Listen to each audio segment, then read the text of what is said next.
Hello बच्चों, कैसे हैं आप सारे लोग। Welcome back to your YouTube channel Doctor Biology by सृष्टि।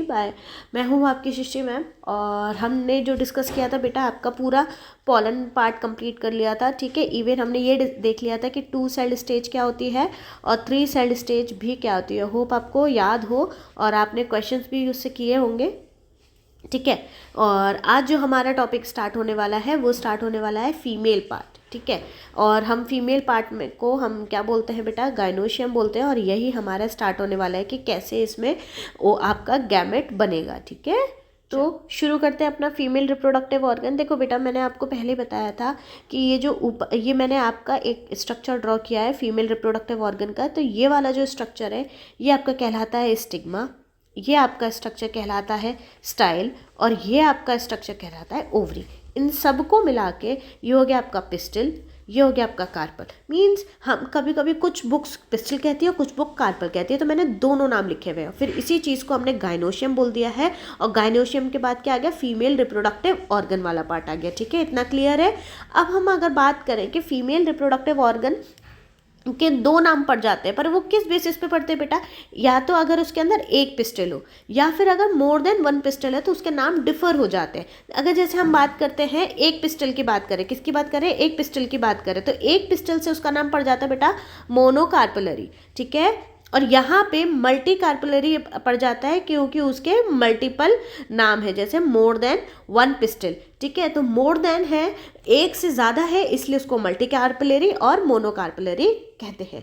ठीक है, अब चलो हम बात करते हैं बेटा, बहुत हमें डिटेल में डिस्कस करना है ये वाला टॉपिक, क्योंकि ये काफ़ी लंबा है और आपको समझ में आना चाहिए। ठीक है, तो चलो एक मैं बेसिक सा स्ट्रक्चर बनाती हूँ, आप उसको थोड़ा समझने की कोशिश कीजिएगा।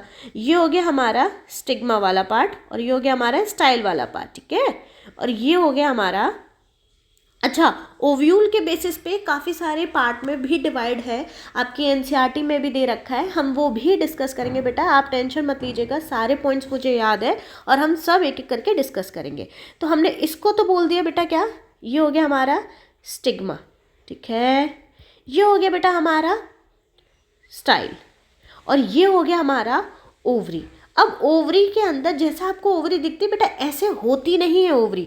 अगर हम ओवरी के काफ़ी सारे स्ट्रक्चर बनाए तो ये बीच में बेटा कुछ इस तरीके से अरेंज रहती है। मैं पूरा स्ट्रक्चर यहाँ पे दिखा रही हूँ, आप थोड़ा समझना उसको। ठीक है, ये देखो, ये कुछ इस तरीके से आपकी अरेंज रहती है। अब इसको क्या बोलते हैं, अगर किसी को नाम याद है बेटा, ये जो मैं डंडे बना के अंडे बना रही हूँ, इसका नाम अगर किसी को याद हो तो ज़रूर बताइएगा कमेंट सेक्शन में। ठीक है, तो हमने बात की कि ये जो आपका पिंक कलर से मैंने लिखा है, ये पिंक कलर का नाम क्या है बेटा, ये पिंक कलर कहलाता है आपका प्लेसेंटा, है ना। आपको लगता होगा बेटा प्लेसेंटा तो किस में प्रेजेंट है, केवल और केवल आपका ये मुझे दूसरे कलर से बनाना चाहिए था, रुको, ये लो, ये ऐसे। अब ठीक है, ताकि आप कंफ्यूज ना हो। अब ये जो मैंने सर्कल बनाए हैं, ये सर्कल क्या कहलाते हैं बेटा, ये सर्कल आपका कहलाता है ओव्यूल। ठीक है, और इसी ओव्यूल में आपका क्या बनेगा, मेगा स्पोरो या मेगास्पोरेंजियम, गुड, मेगास्पोरेंजियम बनेगा। ठीक है, और अब ये जो ब्लैक कलर का पार्ट है बेटा, ये ब्लैक कलर का पार्ट आपका कहलाता है फ्यूनिकल, जिससे आपका ओव्यूल अटैच रहता है, किससे, प्लेसेंटा और ओवरी के बीच में जो अटैचमेंट है उसको अपन फ्यूनिकल कहते हैं। और जिस पोर्शन पे ये अटैच है, लाइक ये है ना, इसको अपन हीलम कहते हैं या हीलियम कहते हैं। अब बहुत से लोग सोच रहे होंगे बेटा कि जो प्लेसेंटा है वो तो केवल और केवल फीमेल ह्यूमन रिप्रोडक्टिव सिस्टम का पार्ट है, बट ऐसा नहीं है। यहाँ पे भी ये जो डंडा है, ये वाला डंडा जिससे आपका फ्यूनिकल अटैच्ड है, इसको आप प्लेसेंटा कहते हैं, और जिससे ये अटैच्ड है बेटा, ये आपका फ्यूनिकल हो गया, और जिस पॉइंट पे ये अटैच्ड है, ये वाला पॉइंट, ये सारा आपका हीलियम हो गया। और ये जो ग्रीन कलर का मैंने बना रखा है, ये आपके सारे ओव्यूल हो गए। ठीक है, तो देखो, अब ये जो मैंने ओव्यूल्स यहाँ पे लिखे हैं ना, ओव्यूल्स के नंबर वेरी करते हैं, मतलब आप ऐसे समझ सकते हैं, ये हमेशा सीड्स बनाता है, तो जितने नंबर ऑफ ओव्यूल्स होंगे, अगर नंबर ओव्यूल का हाई होगा तो मीन्स क्या कह सकते हैं हम, सीड्स का नंबर भी हाई रहता है। ठीक है। अगर आप वाटरमेलन का एग्जाम्पल देखो, अब वाटरमेलन में क्या है, बहुत सारे सीड्स मिलते हैं, कुछ लोगों को पसंद है, कुछ लोग नहीं खाते, उसको निकाल देते, और वो सीड्स होने की वजह से ही बहुत से लोगों को वाटरमेलन पसंद नहीं आता, वरना अदरवाइज ये सबका फेवरेट है। तो जो वाटरमेलन है उसमें सीड्स क्या है, ज़्यादा है, तो इट मीन्स क्या, हम क्या कंसिस्ट कर सकते हैं कि इसमें आपका ओव्यूल का नंबर भी क्या होगा, ज़्यादा होगा। अब जैसे अपन एक और एग्जाम्पल लेते हैं, आपका मैंगो में क्या सीड ज़्यादा है, नहीं, उसमें क्या है, एक सीड है, ठीक है। तो इसलिए हम क्या बोल सकते हैं, यहाँ पे जो ओव्यूल है वो भी एक ही है, ठीक है। चलो, ये मैंने कुछ एग्जाम्पल देके आपको समझाया है, और ये आपका फीमेल पार्ट, बेटा इसको नोट डाउन कर लीजिए और आगे बढ़ते हैं हम, ठीक है। अब हम ओव्यूल का स्ट्रक्चर पढ़ते हैं। देखो, ओव्यूल के लिए एक वर्ड निकल के आता है विच इज़ कॉल्ड, तो यहाँ पे हम लिख दे पहले OVULE, ठीक है। अब ओव्यूल के लिए बोला जाता है इंटेग्यूमेंटेड। अब ये आपको लगेगा कि मैम ये क्या लिख रही है बेटा, अभी मैं आपको समझाऊंगी। और फिर लिखते हैं इंडेhiscent मेगा स्पोरेंजियम, ठीक है। रुको, चलो, अब अगर हम बात करें, मैंने क्या लिखा, इंटेग्यूमेंट, फिर डेहिसेंस और मेगास्पोरेंजियम।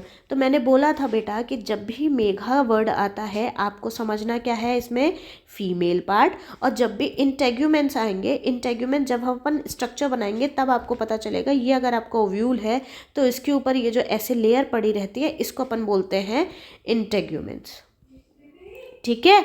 और अगर हम डेहिसेंस की बात करें तो मैंने ये बोला था, डेहिसेंस आपका किस में प्रेजेंट था बेटा, एंथर की लेयर में प्रेजेंट था, ठीक है। जो हमने ऐसे करके लेयर बनाई थी, और उसमें जब वो रप्चर हो जाता है, ठीक है, तो जब वो रप्चर हो जाएगा तो क्या होगा कि जितने भी पॉलन ग्रेन होंगे वो सारे बाहर स्प्रेड हो जाएंगे। तो ओवरऑल इसका क्या है, रप्चर होता है। डेहिसेंस का मतलब क्या होता है बेटा, रप्चर। पर यहाँ पे क्या लिखा हुआ है, इन डेहिसेंस, तो मीन्स यहाँ पे रप्चर नहीं होगा, ठीक है। तो ये कुछ मैंने मैंने समझा दिया है। इसका मतलब आप बोल सकते हो कि ये जो आपका इनडेहिसेंस है कि विल नॉट अंडरगो डेहिसेंस, ठीक है। अब मैं आपका स्ट्रक्चर बनाने जा रही हूँ और आप उसको समझे, ठीक है। हमारा फाइनली कुछ तो स्ट्रक्चर बन गया। अब ज़रा हम इसको लेबल करते हैं, ठीक है।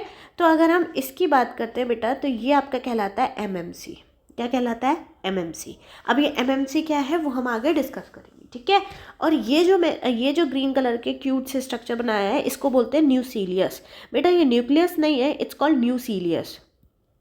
अब ये न्यूक्लियस क्या होता है, ये बेटा मास ऑफ पैरेनकाइमेटस सेल्स है। जैसे आपका एंथर में भी जब यंग एंथर के बाद मैच्योरिटी की तरफ जाता है तो उसमें भी पैरेनकाइमेटस सेल्स फिल हो जाते हैं।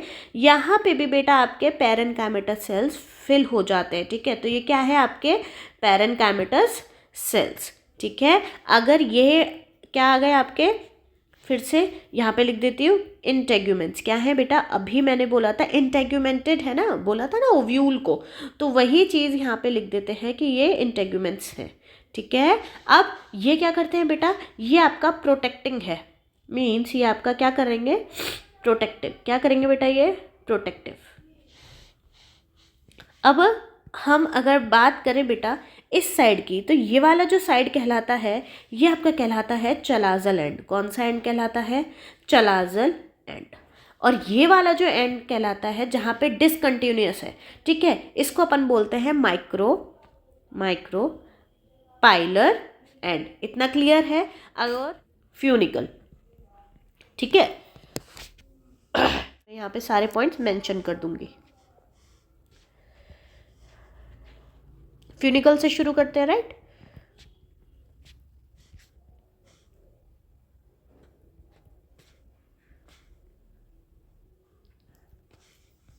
देखो ये आपका पूरा स्ट्रक्चर मैंने बना दिया है। अगर हम इसकी बात करते बेटा, ये वाले जो स्ट्रक्चर है ये आपका इंटेग्यूमेंट्स है, ये आपका न्यूक्लियस है जो कि पैरेनकाइमेटस सेल से बने हुए होते हैं, ये आपका MMC है। और अगर इस पॉइंट की बात करते हैं, ये आपका हीलियम हो गया, मैंने लिख दिया point of junction between ovule and funicle. और फ्यूनिकल आपका ये है जो कि क्या है, स्टॉक ऑफ विच किसके बीच में अटैच्ड है, अटैच्ड ओव्यूल और प्लेसेंटा, ठीक है। तो प्लेसेंटा ऐसे जा रही है। अगर हम इसी चीज़ को यहाँ पे देखें तो सॉरी, ये मेरा प्लेसेंटा हो गया, ठीक है, ये मेरा प्लेसेंटा हो गया। यहाँ पे आपका ओव्यूल अटैच्ड है। यही कहा था ना मैंने कि ऐसे करके आपके ओव्यूल अटैच्ड है। यहाँ पे मैंने सिंगल ओव्यूल नहीं मल्टी कार्पिलरी दिखाया है। तो अगर हमारा ये जो स्ट्रक्चर हमने ये बनाया है ये कुछ इस तरीके से अटैच्ड है, ठीक है। अब इसके अंदर प्रेजेंट होगा आपका ये ऐसे ऐसे ओव्यूल होगा, ठीक है। ऐसे समझो आप, ये रहा, ये ऐसे, ठीक है। ये देखो, ठीक है। तो ये आपका सारा इस अरेंजमेंट की फॉर्म में, ये देखो इस अरेंजमेंट की फॉर्म में अरेंज्ड है, ठीक है। चलिए, तो 2-3 बातें और बतानी बेटा, ध्यान से देखो कि मैंने आपको इस वाली वीडियो में क्या बताया, स्ट्रक्चर बता दिया। अब हमारी जो नेक्स्ट पॉइंट स्टार्ट होगा वो स्टार्ट होगा मेगा स्पोरोजेनेसिस। और उसके बाद बेटा मैं उसी ये एक वीडियो रहेगी और एक और वीडियो आएगी जिसमें मैं एनसीईआरटी कवर करूँगी टिल कितना मेगा स्पोरेंजियम, और उसी में मैं आपको प्रोडक्ट्स जो कि पोलन के हैं, ये एनसीईआरटी में ही है, थ्योरेटिकल कंसेप्ट है, इसलिए मैंने सोचा कि जब एनसीईआरटी पढ़ाऊंगी तभी आपको बताऊंगी, ठीक है, कि कब तक वो वायबल रहता है। फिर उसके बाद मैं आपको एलर्जी बताऊंगी, ठीक है। और फिर मैं आपको एक टेक्निक के बारे में बताऊंगी which is called cryo preservation. ये एक बेटा ऐसी टेक्निक होती है जिसपे आप सब कुछ भी प्रिजर्व करके रख सकते हो, बट इसका प्रेजेंट होना चाहिए इसके अकॉर्डिंग टेम्परेचर और लिक्विड नाइट्रोजन, ठीक है। प्रोडक्ट्स हो गए, एलर्जी हो गए, प्रिजर्वेशन हो गया, इवन आपको बैंक भी बताऊंगी कि क्या होते हैं, ये इसी में यूज़ होगा। तो हम ये सारी चीज़ें डिस्कस करेंगे। और नेक्स्ट जो डिस्कस करेंगे हम टाइप्स ऑफ ओव्यूल डिस्कस करेंगे, टाइप्स ऑफ ओव्यूल। तो stay tuned and thank you so much. अगर आपको कोई दिक्कत होती है बेटा तो आप कमेंट सेक्शन में बोल सकते हैं। सो अपना ध्यान रखिए और पढ़ते रहिए। Thank you, tata, bye bye.